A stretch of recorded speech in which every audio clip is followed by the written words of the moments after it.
Hey, what's up? What's going on, everybody? And welcome to the Periodic Table. It is a weekly science news show where, we learn science here with you. We're learning as we go. It's a process, but it's a process that we hope that you are along for the ride. I'm, of course, your host, Brandon Hanna. I'm a mechanical engineer with about 9 years of experience in the aerospace industry. And of course, I'm a host. You might know me from AfterBuzz TV, the Popcorn Talk Network, or as a movie trivia pro in the movie trivia Schmoedown. Speaking of which, our next guest here, one of my co-hosts for today, you may know him from the Campbell Network as a host, writer, producer over there. And of course, the head writer of the movie trivia Schmoedown itself. It is Campbell. What's up, guys? It's good to be here, man. I'm excited to be here. I remember when you told me that you were doing this, I was like, there's no one better suited to do science shows than you. So I'm glad that you're doing it, number one. So I'm glad to be here. And yeah, man, whirlwind of a season with the Schmoedown. We're coming to the end. So what a year it's been. 2020, man. 2020, but we made it through. So close to the end. So close. So close to making it through. So close. So close. And of course, last but not least, you know him, you love him. He was here with us last week. He is a TV host, actor, comedian. You might know him from AfterBuzz TV as well. It is James Maple. Hello, science people. What's up, guys? How are you doing? Doing great. Good. Man. I'm excited for today's show. It's like I am the self-proclaimed space nerd. So today's episode is like all space themed. So I'm definitely excited to talk about it. Yes, I definitely had you in mind when I was going through the science news of the week. I was like, all right, let's keep this mostly space focused. Why not? Like, let's have a theme. Last week I was like, let's try to hit some major talking points, a little bit of fun, a little bit of COVID seriousness, a little bit of Thanksgiving. But this week, it's all about the space. We're talking about, unfortunately, the Arecibo telescope collapsing after a 57-year run. There is so much to dive into with that. Can't wait to talk about it. And of course, on a more optimistic side of the space field, we do have SpaceX. It's sending another load to the International Space Station aboard the Dragon 2 spacecraft. Was originally supposed to launch today, but due to weather, it's going to be tomorrow. Fingers crossed on that. And of course, we do have a special segment for you all this week, something I like to call Scientist Spotlight. And we are going to talk about a Colorado student named Times Kid of the Year. But before we get into that, let's bounce all the way back up to our first topic. It's the big one for this week, the Arecibo telescope collapsing, ending a 57-year run. James, since you are the space guy here, I want to get your thoughts on this historic telescope, this historic observatory, unfortunately, coming to a close. Man, this hit me pretty hard. My ethnicity, I'm Black and Puerto Rican, and I'm a big space nerd. So this Puerto Rican telescope collapsing was like, it hit my heart. I was a little sad by it. You know what I mean? But it's funny too, because before we went live, we were talking about the relevance of the telescope and how it's hit even movies and cinema in so many ways. And the one that we all knew about was GoldenEye, the James Bond film, and also Contact. I always have my handy dandy Carl Sagan Contact book with me at all times. One of my favorites. So yeah, but no, this was a heavy hit for all the space community for sure. This telescope was like I think they described it as like the king of spotting pulsars. It was unlike any other telescope in the world, and it had the ability to transmit as well as receive. So that was a huge blow. And then I in reading the story, I didn't realize that some cables had snapped back in earlier this year, and then it was supposed to be taken down, and for whatever reason it didn't, and nature came in and took its course. So it hit me pretty hard, but I'm happy that we're talking about it, and there's reinvigoration about the topic of telescopes. Yeah, definitely. I have here in August and November 2 cables supporting a 900 metric ton platform of scientific instruments above the dish unexpectedly broke. They assessed the damage at the National Science Foundation, which funds Arecibo, and they decided it could not be safely repaired, and they were going to tear it down. And unfortunately, on December 1st, it crashed completely before they could properly dismantle it. And it is a huge blow. Like you said, this telescope had the ability to transmit and receive, which had so many different scientific research purposes, but also national security purposes. This thing did it all. But before we get into all these fun little factoids that I have written down here, PJ, I want to hear your overall thoughts. Did it impact you in a similar way? I know, obviously, you're a big film buff. You could see just by looking behind you right now. What? So No. yeah, it has its place in cinema history, as James pointed out. So, what are your thoughts on this? So it's interesting because, my first thought was the golden eye of it all, as weird as that might be. But for me, like someone who's obviously grown up watching tons of movies and stuff, like it was a huge deal. Like one of the things that the Bond films is famous for is going to real life locations and using like real scientific advancements if they can, and going to these real places and shooting there. And this was one of the many, as they would say, exotic locales that they like to use to push forward to do something cool. It was like the big third act finale, if you will, for that film. And I mean, even if you played the game to a point, like you got to play a version of this where you were like running around on the satellite. And that's a weird thing when it's kind of a pop culture icon, if you will, on the situation. But even more importantly, like for the area, it was a big deal too, because it was a tourist attraction and it was part of the lifeblood of that community. And whenever you lose something like that, that's a big deal. And they've said that in a way it would be like if New York lost the Empire State Building, or if the Golden Gate Bridge in San Francisco collapsed. Like that's what this is.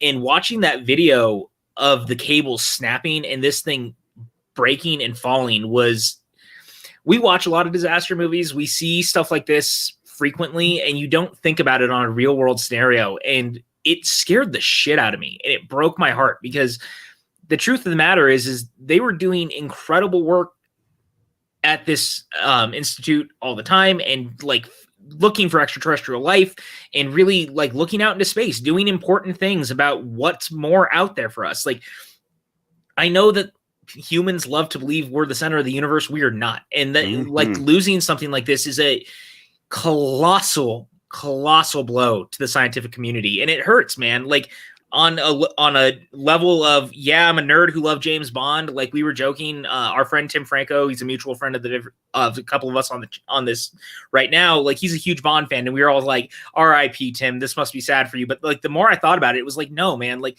it's a bigger loss than that. Like it hurts a lot. It hurts for the scientific community. It hurts for all the people down there in that region who used it to get people to go on tours there. Like it's a big impact that you're not going to really necessarily see in a lot of places. So it hurts, man. 2020 just keeps being 2020.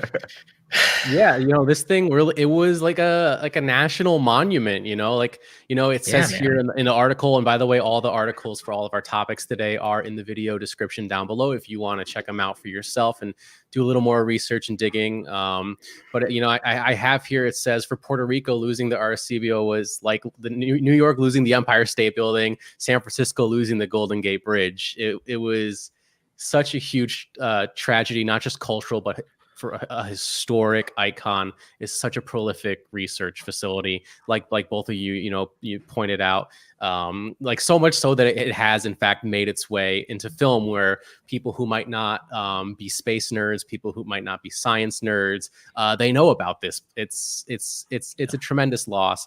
I do have a couple of its scientific and space like accomplishments here that I was actually surprised, things that I really didn't even know about until getting into this article. The observatory's radar maps of the moon and Mars helped NASA pick landing sites for the Apollo space missions and Viking missions. And also when it comes to missions regarding asteroids and they were using this telescope to research asteroids that were on a trajectory to come close to Earth. And as well as looking at Saturn's moon Titan, revealed hydrocarbon lakes on its surface. Something that, like, to be able to see something like that all the way from Earth, not just like a probe that we have around Saturn, I can think that kind of gives you an idea to the scale, the magnitude of this thing. Let's see. I believe it says here 305 meters across, covering some 20 acres. Arecibo was the world's largest radio dish from the time that it was built in 1963 all the way up until 2016, when China completed its 500-meter aperture spherical telescope, or FAST as it's also called, which I don't know why, but Fast and the Furious just popped into my head. Like, if they don't, as it should. In F9 or Fast 10, if someone's not driving a car on that thing, they're not doing it right. But yeah, and of course, the one in China, I believe, correct me if I'm wrong here, James, but that one only collects radio waves. It doesn't transmit like the Arecibo did. Correct. So, that's why this was such like a big, like the collective is saying, it was such a big, huge, massive loss. And I love the way PJ described it, in particular, the cultural and like fiscal loss of Puerto Rico. Because I feel like a lot of times people don't think about things like that. But like you said, Brandon, this is one of the few, if not one of the only massive telescopes that had that capability to also receive and transmit signals. So I did remember reading in part of the article that when the cable snapped back in August, that they were looking into new technologies to kind of replicate what the satellite was doing. So that was a little bit of a silver lining, I thought, around the entire like pits of despair I was in after reading the article. Yeah, and I think you made a really good point, like you said, that PJ pointed out the fiscal impact to Puerto Rico. That was something that the article made pretty clear, that people are losing their jobs to something that is almost like part of their family, part of their home. To be a part of something of such cultural significance had such an impact in the scientific community and beyond. So it's a big story for sure, which is why I felt that it was the most appropriate to lead off today's episode. PJ, do you have any final thoughts on the loss of the Arecibo telescope?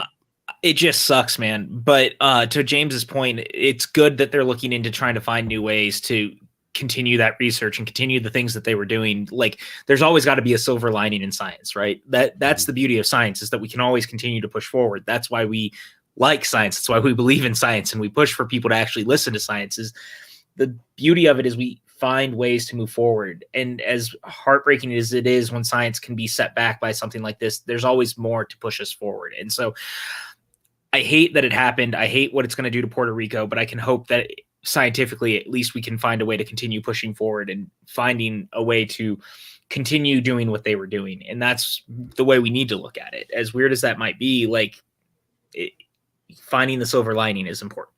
Mm-hmm. Yeah. And speaking of silver linings, this thing, it was also used to look for extraterrestrial life. Yes. It received mysterious flashes of radio waves from space, and it also transmitted, it beamed out radio waves as a message to aliens all the way back in 1974. So, with the way things are going in 2020, maybe it's for the best that we don't try to provoke an alien invasion. Yeah. Because to be honest with you, I think we've had enough. It explains the monoliths, right? I was just going to say that. No. Yeah. So here we go. James and I are lockstep in this. Right this here, explains man. The monoliths, like, man. It's coming full circle right now. Yes, sir. Oh my goodness. But no, on a little more of a serious side, there is a bit of a silver lining where even though the Arecibo telescope's observing days are over, data from the telescope will still be making contributions to science. Some of radio astronomy's most exciting discoveries, as it says here in the article, have emerged from reanalysis of old telescope data. So there is plenty of data backlogged that they will be researching and hopefully making a lot more discoveries. So there is definitely more for the Arecibo telescope and observatory to give to the scientific community in the future, which I think is something to be optimistic and look forward to. Totally. And for those of you that haven't seen it, I do have an image here. This is what the Arecibo telescope looked like when it was, fully functioning. And of course, in lieu of posting the video of the crash, which I thought might be in poor taste, I don't know. Here is just, unfortunately though, an after photo. As you can see, the damage that was caused. It is is wild to just look at something that massive. It's hard to wrap your mind around. That's why that video stressed me out just watching it, because like I said, I mean, we watch disaster movies, and disaster movies are all for fun, and like it's all CGI for the most part. You don't really think about the actual thought of what happens when something like that really goes down, and then to see it, it's like, oh dear God. Yep. But you know, we're gonna stay on the space train here. Space trains. That's another thing they can put in Fast and Furious. Space trains. No, we're going to stick on the space train here. But before we do, I just want to thank everyone who's watching at home, supporting this YouTube channel, supporting this show here. You know, it's because of you that, you know, that we're all able to sit here and talk about science and learn new things together and grow as a community for the better. So thank you for being here. If you're enjoying what you're watching, please be sure to please like this video, leave a comment down below. If you're in the live chat right now, talk amongst yourselves. You know, I'll keep my eyes open.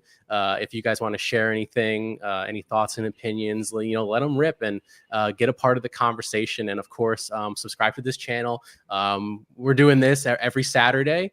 And also, I am also doing my own just personal live streams every Tuesday night that I was originally exclusively doing on Patreon, but I'm bringing it to the public. So if you guys want to join me for pop culture, film discussion, things like that, this is the place to do it.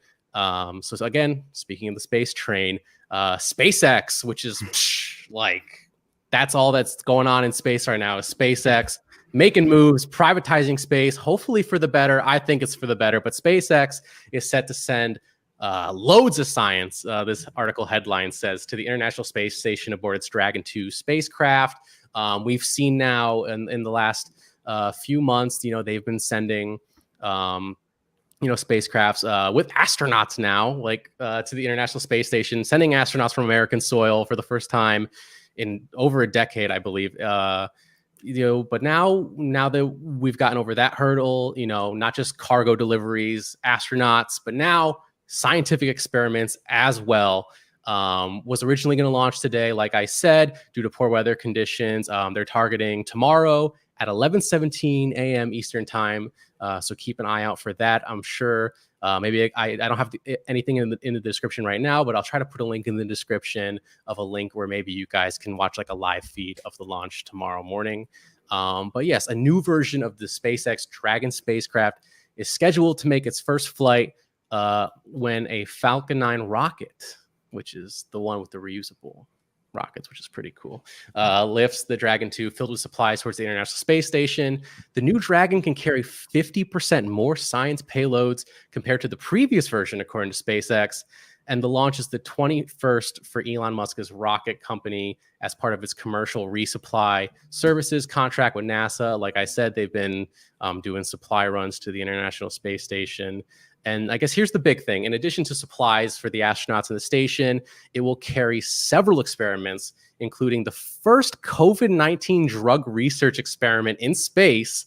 A number of biological investigations will take advantage of technologies like tissue on a chip and brain organoids, which if you want to learn more about those, there are links in the article for you to dive a little deeper into that.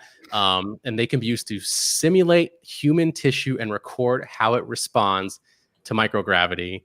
And I also have here another experiment on the board is BioAsteroid, which aims to help determine whether organisms such as fungus could be used to help extract valuable substances like rare earth metals from asteroids to mine them or even sustain bases on other worlds. And that's kind of the big one that I want to get into, but I'm going to hold off on that until the end.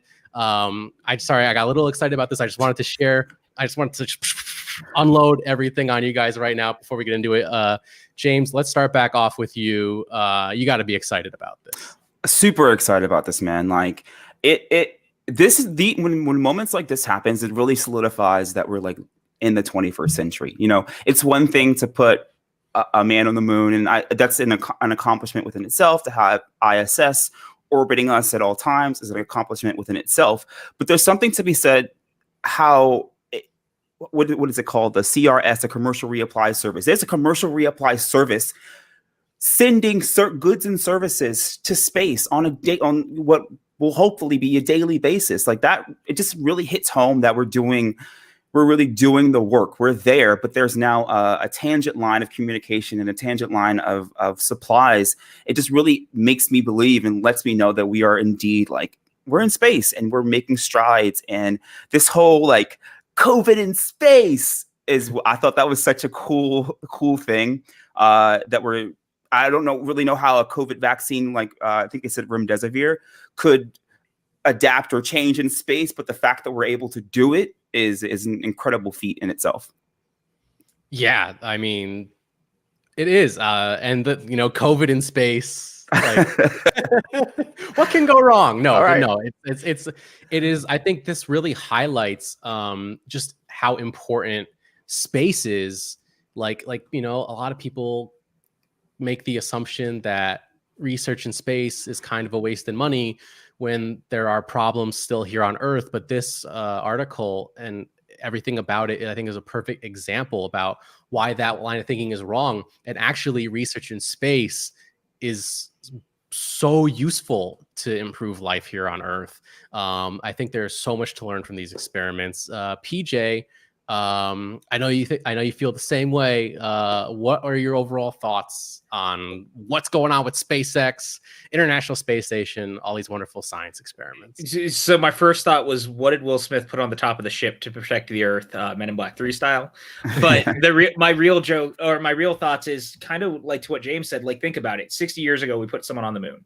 Now we have people literally living in space, and we're taking payloads to them on a daily basis. Think about that. And the truth of the matter is science is the final frontier, or space is the final frontier. Like, Star Trek wasn't really wrong about that. Everything that we know about life and continuing on is what can we learn from space and how can we move forward. And that kind of stuff is so important. And so to think about the things that we're taking up to them, that we can continue to kind of research and find ways to take life and continue forward in that way. Because yeah, there's problems on Earth, but what happens too if we don't have an Earth? Where do we go from there?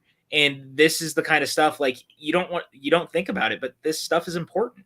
Like, we need to be able to keep looking forward. And I know I've said that a couple of times. Science is the silver lining in the moving forward and the looking forward, but that's the truth of the matter. And so to think that they're taking like COVID-19 tests and being able to take that stuff up there and like think about that. Think about the idea that we're actually putting that kind of stuff up there, and they're going to be able to do scientific experiments in a space station with people literally just their daily job, hanging out in space and doing tests and making sure that they're pushing scientific advancement forward.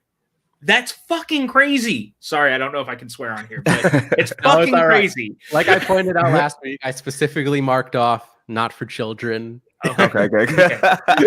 Sorry, I get very passionate about it, but like, that's crazy, man. Like, think about the stuff we're doing, and that's massive, especially if you're doing it on a daily basis, sending a rocket every day. Like, when we were shooting stuff off from Cape Canaveral, it was an event. People were tuning in on their televisions for like one giant launch.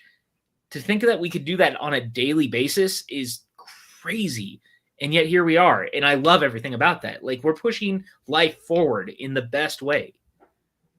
Yeah, like 100%, and with, SpaceX's reusable Falcon 9 rockets, doing these types of launches every single day is now a realistic possibility, where in the past with the Apollo space program and the massive Saturn 9 rocket that was Saturn 5 rocket. Oh my God, I'm getting my 9s and my 5s all mixed up.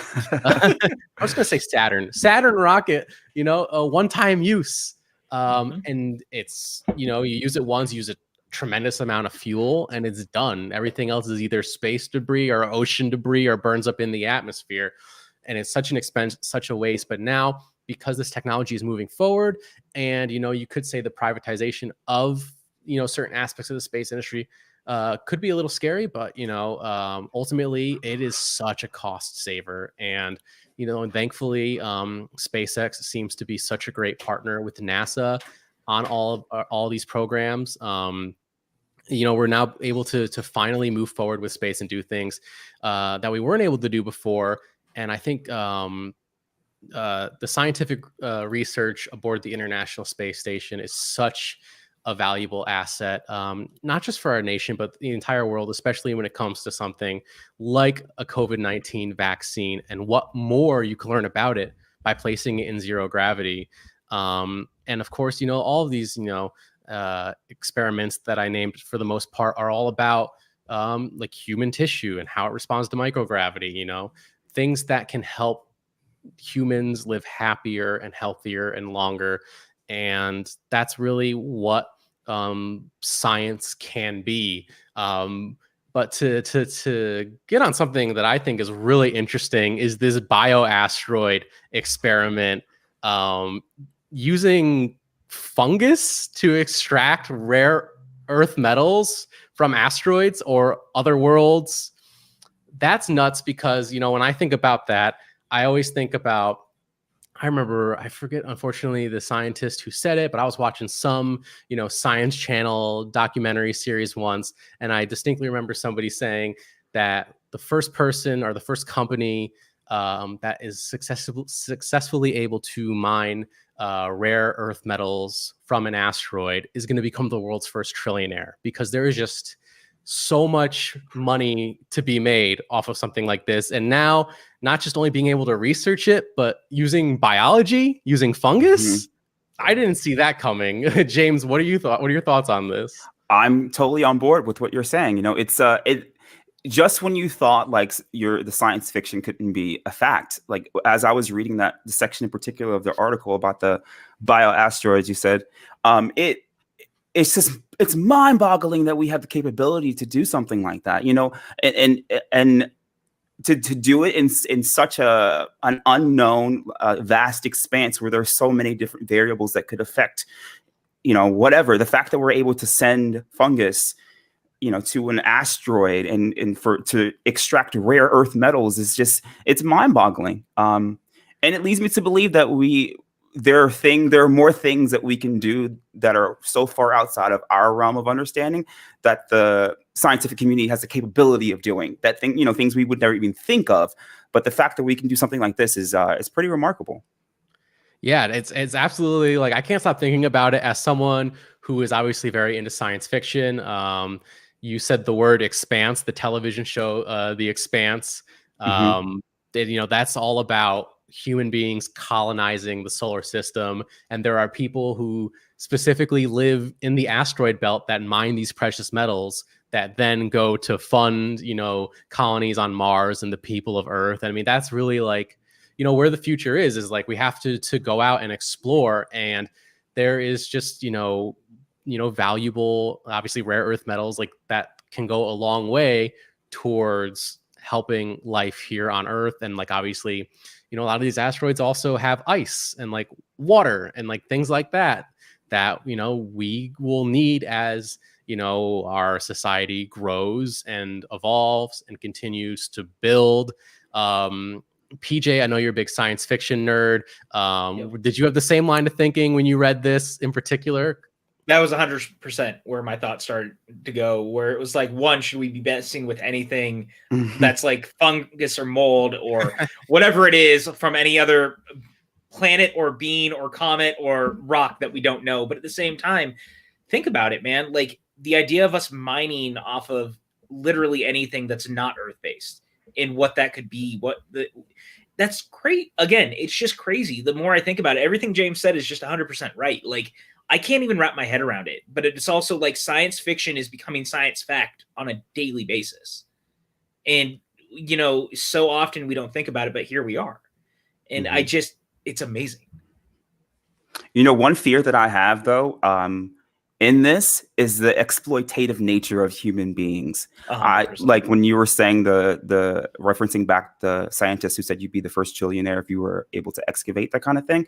I see the turmoil that we have on this current rock. I couldn't imagine expanding beyond that, and just the innate greed of a human being and to gobble up as much as possible. I fear that next frontier will be exploited as well in the far, far, far distant future. Yeah, definitely. There's a lot to go on with the politics of it all, space politics, not the fun Star Wars kind, unfortunately. But let's just, we just got to make sure we keep an eye on Bruce Willis and Ben Affleck, make sure they don't go anywhere, keep Michael Bay as far away from any of this as possible. Yeah. And hopefully it all turns out okay. Do either of you have any closing remarks overall? Maybe there's a part of the article that we didn't get into that you thought was particularly interesting, or are we ready to move on to our special segment?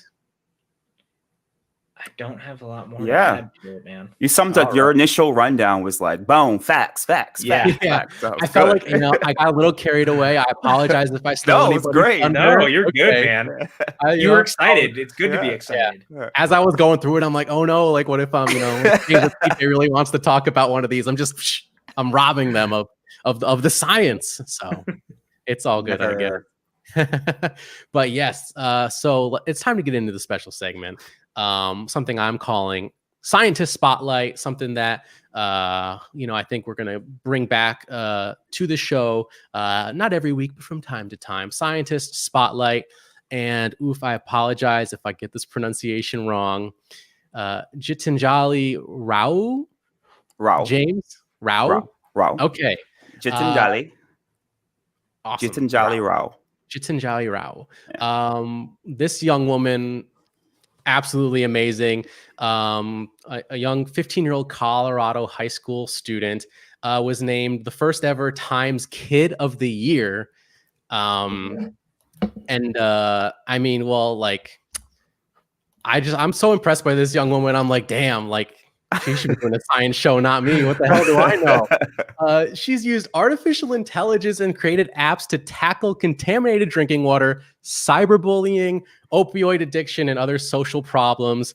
And yeah, like I said, she's a sophomore at STEM High School in Highlands Ranch, which is a suburb of Denver, Colorado. She was selected out of more than 5,000 nominees in a process that culminated with the finalist Committee of Children, Time for Kids reporters, and comedian Trevor Noah. Oh my God, there's just so much to get into here. PJ, let's start with you this time. What do you think of our Scientist of the Week and now Time's first ever Kid of the Year? Look, number one, just the idea that she's 15 and she's clearly accomplished more in her life than I'm going to accomplish ever is insane to me. And that's like the biggest compliment I can give someone. She is so locked into trying to make the world a better place. It's amazing. There was something she said to her parents. She was like, when I was 10, I told my parents that I wanted to research carbon nanotube sensor technology at the Denver Water Quality Research Lab. My mom was like, "Oh, what?" That is the kind of stuff that you want to like, that kind of logic at 10 years old for her to want to do that type of stuff is amazing. And the fact that her parents are like actually standing behind her and letting her do it is remarkable, because so many parents would be like, "That's cute, sweetie. Now here's a Barbie and like go play in the backyard."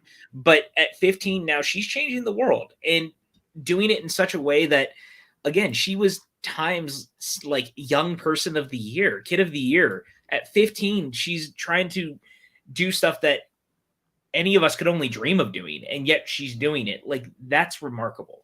And that's the kind of stuff we need to spotlight more. Like, I know that people like talking about, the Kardashians and other things like that, but this person's actually making a difference. Like, to me, that's what's special. That's what's amazing.